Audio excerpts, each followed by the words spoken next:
Hi, and welcome to this first lesson on how to break out the boxes of the pentatonic scale.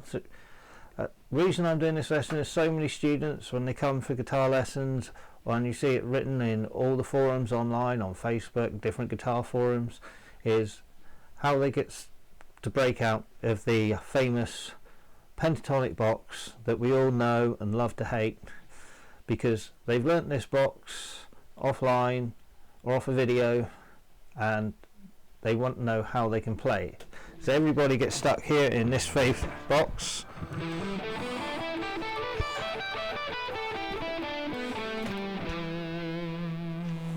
and they learn the solo within that box, all their famous nice blues there.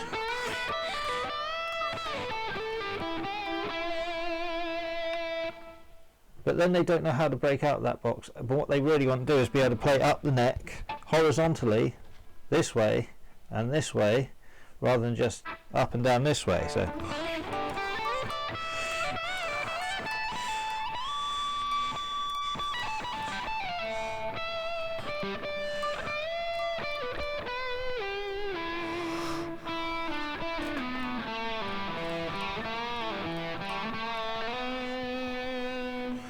now, how do they do that with the pentatonics?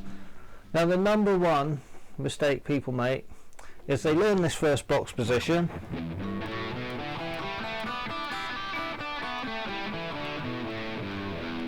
or up here at the 12th fret,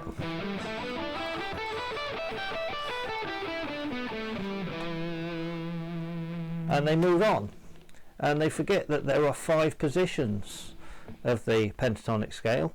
We're doing it in A here, and each of these positions is movable to different keys, but yet they stick stuck in this one position. They don't learn all 5 positions to begin with to open up the neck. So that's what we're going to do in this first video, is learn those 5 positions, so as you can open up the neck straight away by knowing these 5 positions. Now, a word that I would like to say, I don't want to get big into theory. Some of you are saying, well, that's minor pentatonic, what if I want to play major? Well, there's a thing called relative major and minors. So here we're in E minor pentatonic. Well, that is the relative minor of G major. So there's G major pentatonic. Now what I want you to do is go out and learn relative major and minors, look them up, and I want you to do that because by you learning it and looking up yourself, you're more likely to retain that information than if I just spout off the different relative majors and minors. So, and then you'll be able to go, oh right, so this song is in C major, oh that's the same shape as A minor pentatonic, and you'll be good to go. So let's crack on, and I'll zoom in on my neck and we'll go through the 5 positions of the minor pentatonic scale, and we're doing this in E minor, but remember when you're practicing it, move those shapes and practice them in different keys.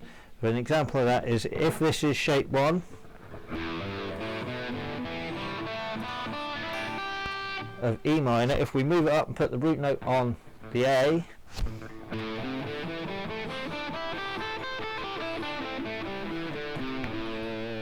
that's going to be position 1 of A minor pentatonic. So I'm going to now zoom in on the neck, and we're going to go through the 5 positions of minor pentatonic, and we're doing this in E. So let's go. Now I'm also putting at the bottom of the screen, you'll see a diagram, and rather than doing each position separate, I've put them all together on one diagram. Each position is a different colour, so you can separate them. But I've done this because I want you to see the scale as a whole across the whole neck of the fretboard, not just in each individual position.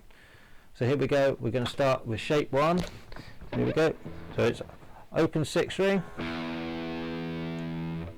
3rd fret of the 6th string, open 8th string, 2nd fret on the 5th string, open 4th string, 2nd fret on the 4th string, open 3rd string, 2nd fret on the 3rd string, open second string, third fret on the second string, open E string or first string, then third fret on the first string. So if we do that again all together.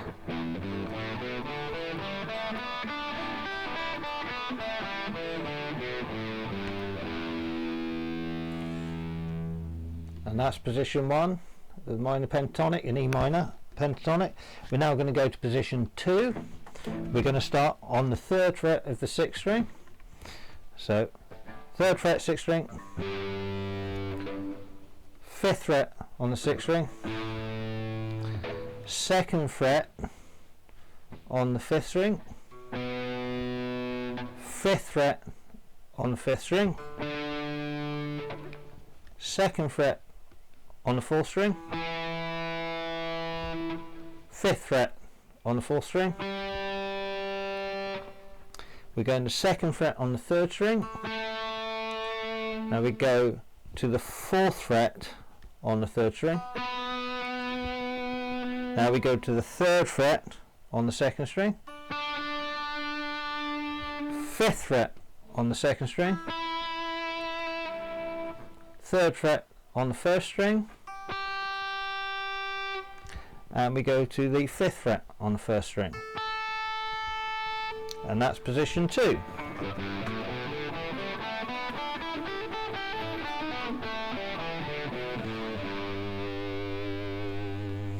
Now we're going to go up to the 3rd position. We're going to start that with the 5th fret of the 6th string, 7th fret of the 6th string, 5th fret of the 5th string, 7th fret of the 5th string. Now we go to the 5th fret of the 4th string, and we go to the 7th fret of the 4th string. Now we go to the 4th fret of the 3rd string, and we go to the 7th fret of the 4th string, 3rd string, sorry. Then we go to the 5th fret of the 2nd string, to the 8th fret of the 2nd string. Then we go to the 5th fret of the 1st string,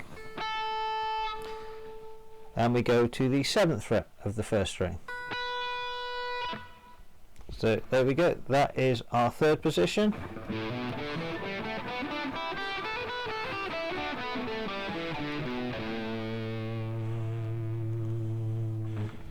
Now we're going to our 4th position. We're going to start 7th fret on the 6th string. Now we go to the 10th fret of the 6th string, 7th fret of the 5th string, 10th fret of the 5th string, and we go back to the 7th fret of the 4th string, to the 9th fret of the 4th string, to the 7th fret of the 3rd string, to the 9th fret of the 3rd string. There we go to the 8th fret of the 2nd string. Then we go to the 10th fret of the 2nd string. Now we go to the 7th fret of the 1st string, to the 10th fret of the 1st string. So if we play that all the way through, we get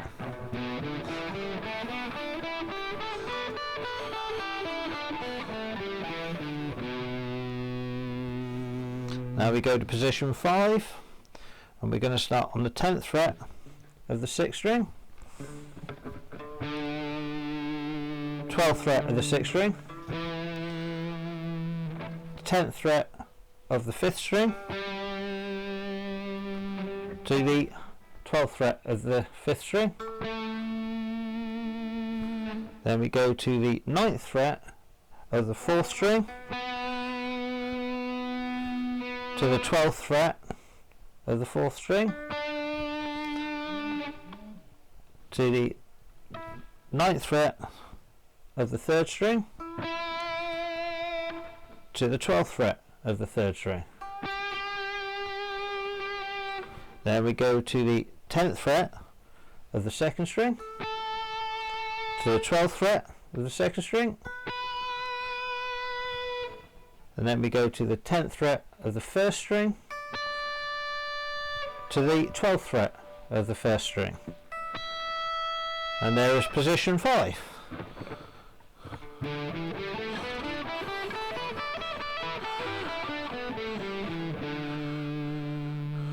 And then once we get to the 12th fret, everything repeats, so we're back to shape 1, position 1.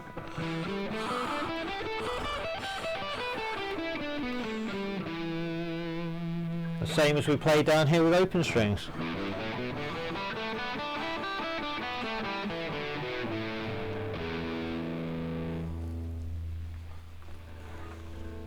So there you have the 5 positions of the minor pentatonic. And what I'm going to do now to demonstrate how by simply knowing those you can open up playing across the fretboard this way rather than just this way. I'm going to put on a sort of backing track, and I'm going to call out which position I'm in as I'm playing, so you can see by knowing them I can move around the fretboard where I like. So I'm not even going to start in position 1, I'm actually going to start in position 4 for this exercise.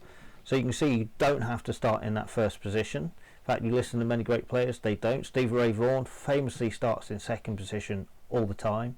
But I'm going to start in position 4 as it's a bit different, and therefore it's a bit more of a challenge for me because I don't usually start in that position. But you're going to see how by knowing these 5 positions I can move up and down the fretboard as and when I want.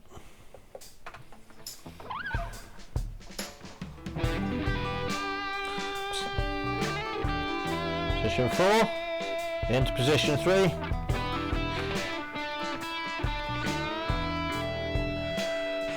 position 2,